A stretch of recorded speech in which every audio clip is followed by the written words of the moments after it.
आता आपण सांगितलं फलटणच्याच एका राजकारण्यांच्याकडून खासदार माजी खासदार रणजित सिंह यांना बदनाम करण्याचा प्रयत्न केला जातो.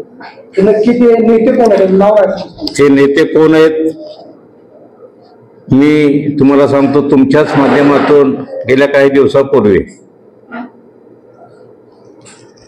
माझं वय झालं, मी शरीराने थकलो असलो तरी माझा मेंदू ठणठणीत आणि चांगला आहे आणि त्यामुळं मी घरात बसून एकेकाला संपवल्याशिवाय स्वस्थ बसणार नाही असं वक्तव्य कोणी केलं होतं हे जग जाहीर आहे.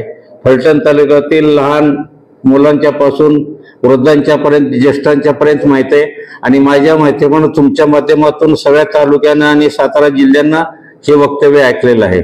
मी हा नेता कोण असणार याच्या बाबतीत स्पष्टच नाव घ्यायचं म्हणलं तर आपल्या तालुक्याचे ज्येष्ठ नेते श्रीमंत रामराजे नाईक निंबाळकर यांचा यामध्ये हात असावा असं माझं स्पष्ट मत आहे.